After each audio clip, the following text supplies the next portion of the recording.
الحمدللہ رب العالمین والصلاة والسلام علی محمد الامین۔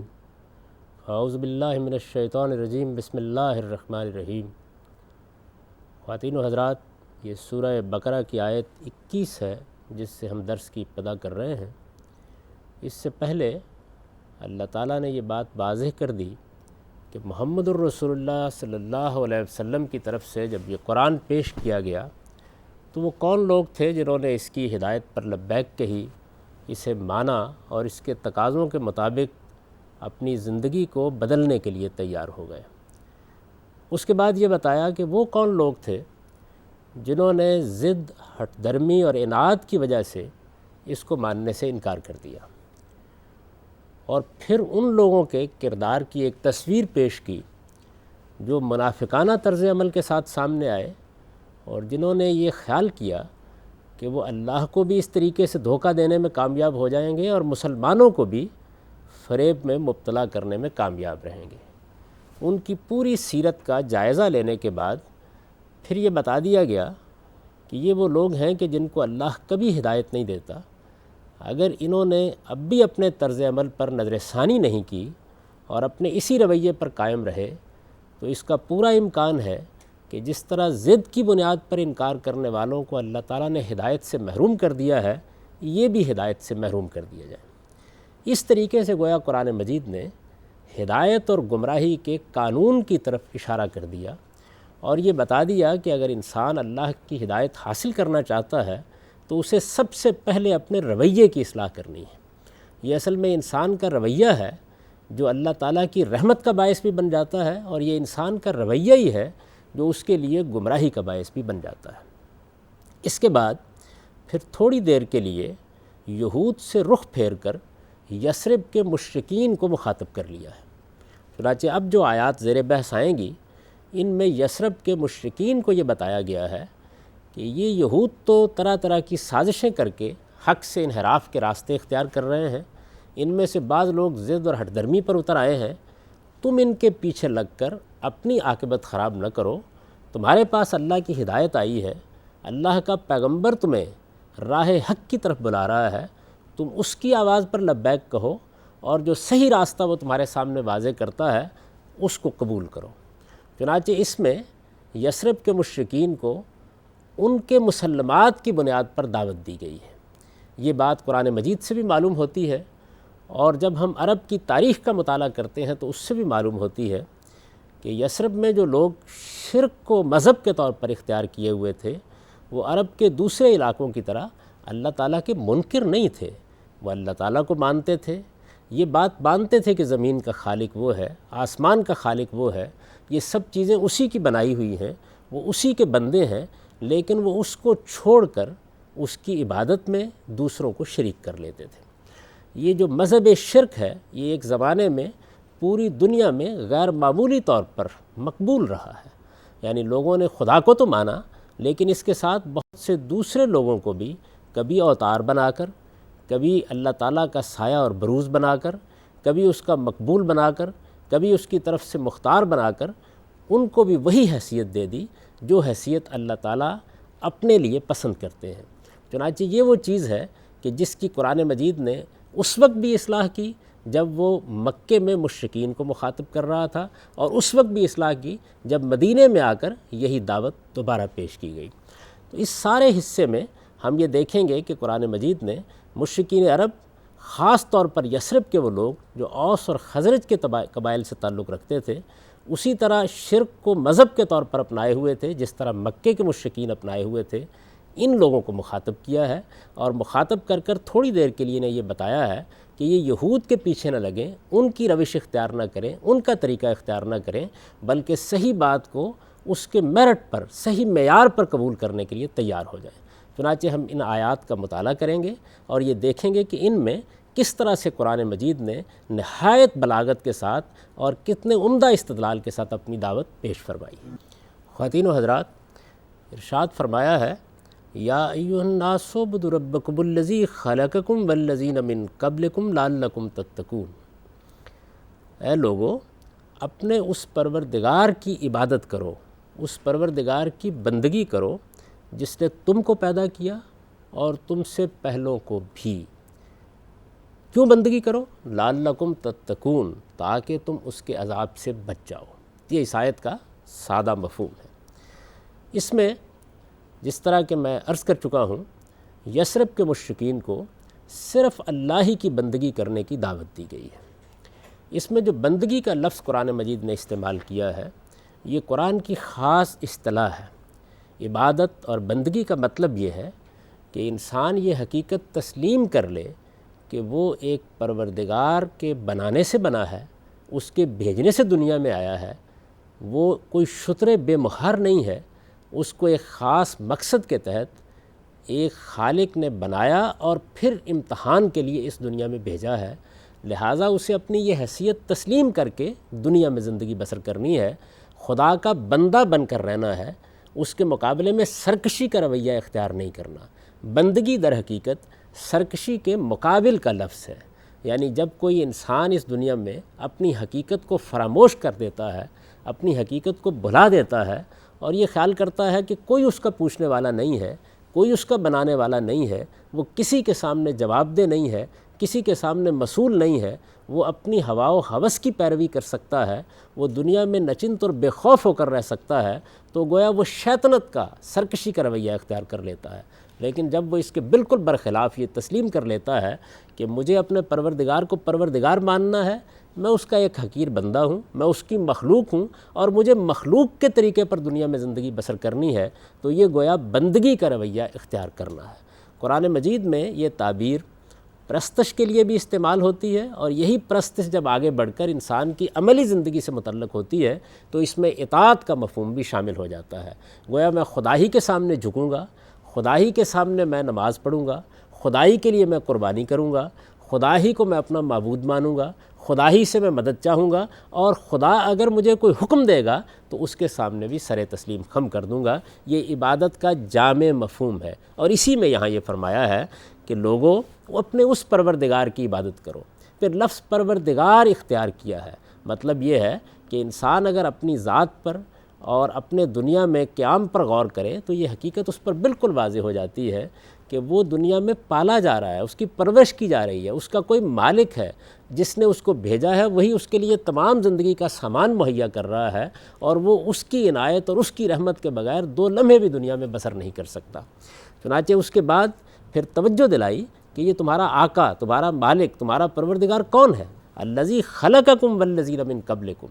یعنی یہ گویا دلیل ارشاد فرمائی کہ اگر تم اس کائنات پر غور کر کے دیکھو تو یہ بات تم پر واضح ہو جائے گی کہ نہ تم بغیر بنائے بن گئے ہو، نہ تمہارے آباء و اجداد بغیر بنائے بن گئے تھے، ان کا بھی ایک خالق اور تمہارا بھی ایک خالق، اور وہ ایک ہی خالق ہے، اور وہ خالق ہے جس نے نہ صرف یہ کہ تمہیں وجود بخشا ہے بلکہ وہ تمہاری پرورش، تمہاری نگہداشت کا اہتمام بھی کر رہا ہے۔ یہ ایک ایسی بدیہی حقیقت ہے، یعنی انسان ذرا سا غور کرے تو اس کی سمجھ میں آ جاتی ہے کہ وہ ایک مخلوق ہے۔ یعنی انسان اگر یہ چاہے کہ وہ اپنے خالق کا انکار کر دے تو وہ مقابرت سے کام لے کے خالق کا انکار کر سکتا ہے، لیکن اپنے مخلوق ہونے کا انکار نہیں کر سکتا۔ وہ بہرحال ایک ایسی ہستی ہے کہ جسے کسی بنانے والے نے بنایا ہے، جسے کسی سرجنے والے نے سرجا ہے، جس کی تخلیق ہوئی ہے، اور جس کو اس کائنات میں ایک مخلوق کی حیثیت سے بھیجا گیا ہے۔ چنانچہ اس بات کی طرف توجہ دلا کے کہا کہ جب تمہارا خالق بھی وہی ہے اور تمہاری پروردگاری کا اہتمام بھی وہی کر رہا ہے، تمہیں پال بھی وہی رہا ہے، تمہارے ساری زندگی کے لوازم بھی وہی فراہم کر رہا ہے، تمہیں زندگی کا سر و سامان بھی وہی دے رہا ہے، تو پھر یہ کیسی دنایت کی بات ہے کہ تم کسی اور کی پرستش کرو۔ یعنی یہ تو ہو سکتا ہے کہ تم خالق کو ماننے سے انکار کر دو، تم خالق کو خالق کی حیثیت سے تسلیم کرنے سے انکار کر دو، لیکن اگر تم یہ مانتے ہو کہ تمہارا خالق وہ ہے، تمہارا بھی، تمہارے آباء و اجداد کا بھی، تو پھر یہ نہیں ہو سکتا کہ تم بندگی کسی اور کی کرو۔ یہاں چونکہ وہ لوگ زیر بحث ہیں کہ جو شرک میں مبتلا ہیں، اس وجہ سے استدلال کا یہ طریقہ اختیار کیا ہے۔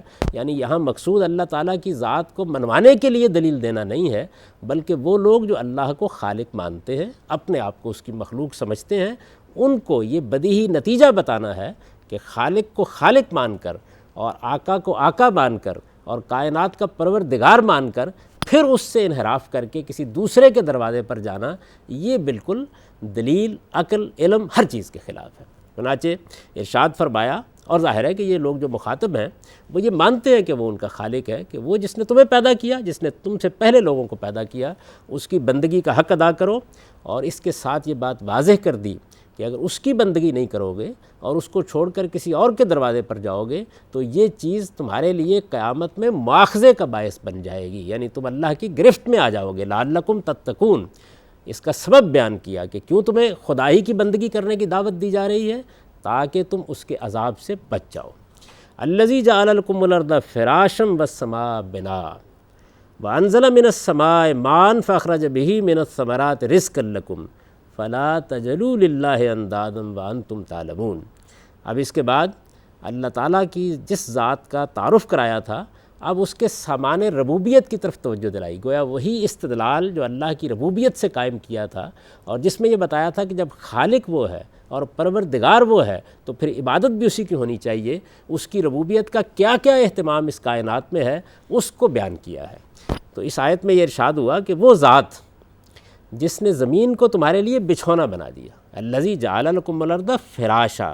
والسماء بناء، اور تمہارے لیے آسمان کو چھت بنا دیا، وانزل من السماء ماء، اور پھر اسی آسمان کے اندر سے پانی نازل کیا، فاخرج به من الثمرات رزقا لکم، پھر اس نے تمہاری روزی کے لیے اس میں سے طرح طرح کے میوے پیدا کر دیے۔ یہ اس آیت کا سادہ مفہوم ہوا۔ اس میں جو بات بیان کرنا پیش نظر ہے وہ یہ ہے کہ اللہ تعالیٰ کی ذات اور صفات پر اگر انسان غور کرے اور یہ دیکھے کہ اس نے نہ صرف یہ کہ اس کو پیدا کیا ہے بلکہ اس کے لیے یہ غیر معمولی اہتمام کیا ہے۔ یہ کائنات کوئی معمولی چیز نہیں ہے، یہ اس سے پہلے بھی بڑی غیر معمولی تھی، لیکن اب جیسے انسان کے علم میں ترقی ہوئی ہے اور اس کے بعد دوسرے پہلو اس کے سامنے کھل کے آئے ہیں، تو معلوم ہوا ہے کہ یہ اپنی وسعت میں، اپنی ہماگیری میں، اپنی معنویت میں ایک بے مثال چیز ہے، اور اس میں اللہ تعالیٰ نے جو ربوبیت کا اہتمام کیا ہے اس کی طرف توجہ دلائی ہے کہ زمین تمہارے لیے ایک بچھونے کی طرح بچھی ہوئی ہے، آسمان تمہارے لیے ایک چھت کی طرح تان دیا گیا ہے، اور پھر اسی کے اندر سے تمہارے لیے زندگی کا سامان کرنے کے لیے اللہ تعالیٰ نے کس طرح بارش برسائی ہے، اور پھر اس سے کیا کچھ رزق اور کیا کچھ اہتمام کر کے تمہارے لیے طرح طرح کے طیبات نکال دیے ہیں۔ تو ربوبیت کے اس پہلو کی طرف اشارہ کر کے اور یہ بتا کر کہ پیدا کرنے والا وہی، تمہارے زندگی کا سامان کرنے والا وہی، زمین و آسمان کو تمہارے لیے اس طریقے سے ایک گھر بنا دینے والا وہی، زندگی کی اتنی نعمتیں اسی کی طرف سے تم کو ملتی ہیں، فلا تجعلوا للہ اندادا وانتم تعلمون، تو پھر یہ کسی طرح تمہارے شایان شان نہیں ہے کہ تم کسی اور کو اللہ کا ہمسر ٹھہراؤ۔ چنانچہ فرمایا کہ وہی ذات ہے جس نے یہ سب اہتمام کیا ہے، چنانچہ اللہ کے سامنے کسی کو مقابل نہ لاؤ۔ ظاہر ہے کہ جب آدمی شرک کا ارتکاب کرتا ہے تو وہ کیا کرتا ہے، یا تو کسی کو خدا کی ذات سے قرار دے گا، یا اللہ تعالیٰ کی صفات میں اس کو جیسے کہ وہ اللہ تعالیٰ کے لیے شریک قرار دے دے گا، اور اس کی سب سے جو بہتر تعبیر اختیار کی گئی ہے وہ خود قرآن نے اختیار کی ہے، جس میں یہ بتایا گیا ہے کہ اللہ کو اللہ ماننے کا یہ تقاضا ہے کہ اس کے ساتھ یہ بھی مانا جائے کہ الا لہ الخلق والامر، یعنی نہ صرف یہ کہ وہ پیدا کرنے والا ہے بلکہ ساری دنیا کا نظم بھی وہی چلا رہا ہے، تدبیر امور بھی وہی کر رہا ہے۔ تو اگر آپ تدبیر امور میں کسی دوسرے کو شریک کرتے ہیں تو یہ گویا اللہ تعالیٰ کا کسی دوسرے کو ہمسر بنانا ہے۔ چنانچہ ہم دیکھتے ہیں کہ دنیا میں جب بھی لوگوں نے شرک اختیار کیا تو انہوں نے کسی نہ کسی کو یہی حیثیت دے دی، جس طرح کہ ہم بھی یہ دیکھتے ہیں کہ ہم مسلمانوں میں سے بہت سی ایسی ہستیوں کا عقیدہ لوگ اختیار کر لیتے ہیں کہ جن کو وہ سمجھتے ہیں کہ اللہ تعالیٰ نے انہیں یہ حیثیت دی ہے کہ وہ ان کے معاملات کو دیکھیں، ان کے امور کی تدبیر کریں۔ وہ کسی سے اولاد مانگنے کے لیے جاتے ہیں، کسی سے رزق مانگنے کے لیے جاتے ہیں، کسی کے التفات کے لیے اس کے حضور میں حاضری دے کر نیاز پیش کرتے ہیں، کسی کے دروازے پر قربانیاں دیتے ہیں، اور اس طرح مختلف حیثیتیں دنیا کے تمام مذاہب میں کچھ نہ کچھ ہستیوں کو دی گئیں، کچھ کو اوتار بنایا گیا، کچھ کو اولیاء بنایا گیا، کچھ کو نبی کی حیثیت سے تسلیم کیا گیا، لیکن ان کے ساتھ یہ ساری چیزیں وابستہ کر دی گئیں، اور پھر یہ خیال کیا گیا کہ جو ہمارا خالق ہے اس کے ساتھ یہ ہستیاں بھی کسی نہ کسی حیثیت سے اس کی خدائی میں شریک ہو گئی ہیں۔ تو اس سب کی نفی کر کے یہ ارشاد فرمایا کہ جب تمہارا بنانے والا وہی ہے اور تدبیر امور بھی اسی کے ہاتھ میں ہے اور یہ کائنات اسی نے تمہارے سامنے رکھی ہے اور اسی نے یہ سب سامان فراہم کیا ہے، تو پھر کسی کو اس کا شریک نہ ٹھہراؤ۔ اور ارشاد ہوا وَأَنْتُمْ تَعْلَمُونَ، درا حال ہے کہ تم ان سب باتوں کو جانتے ہو، یعنی کوئی بڑے سے بڑا شرک اختیار کرنے والا بھی ان حقائق کا انکار نہیں کر سکتا۔ اس کو ماننا پڑتا ہے اور اس بات کو تسلیم کرنا پڑتا ہے کہ یہ پروردگار ہی ہے کہ جس نے میرے لیے یہ سارا اہتمام کر رکھا ہے۔ اس کے بعد ارشاد ہوا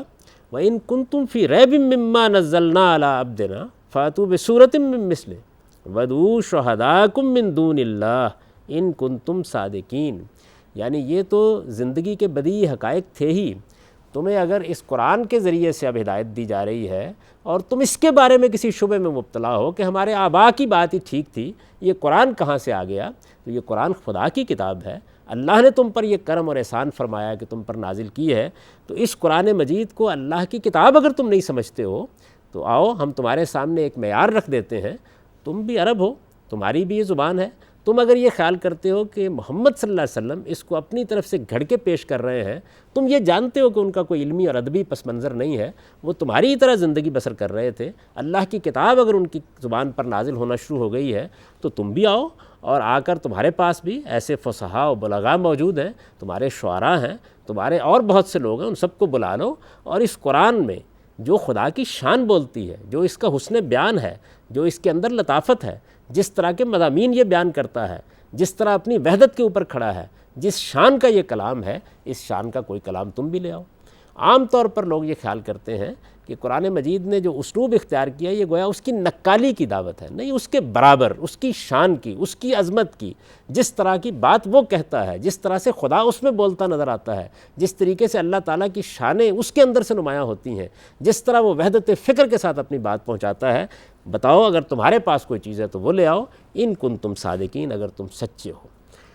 اب اس کے بعد فرمایا فَإِن لَمْ تَفْعَلُوا وَلَن تَفْعَلُوا فَاتَّقُوا النَّارَ الَّتِي وَقُودُهَا النَّاسُ وَالْحِجَارَةُ أُعِدَّتْ لِلْكَافِرِينَ، کہ تم اس کو اگر نہیں کرو گے اور ہرگز نہیں کر سکو گے تو اس آگ سے بچو جس کا ایندھن یہ لوگ بھی ہوں گے جو پوجتے ہیں اور ان کے وہ پتھر بھی جنہیں یہ پوجتے ہیں، أُعِدَّتْ لِلْكَافِرِينَ، یہ ایسے ہی منکروں کے لیے تیار کی گئی ہے۔ تو اس طرح گویا قرآن مجید نے یہ بتا دیا کہ یہ خدا کی کتاب ہے اور کوئی اس کے اس چیلنج کا جواب نہیں دے سکتا۔ ان آیات کا سادہ ترجمہ آپ سن لیجئے جس طرح میں نے انہیں اردو میں منتقل کیا ہے۔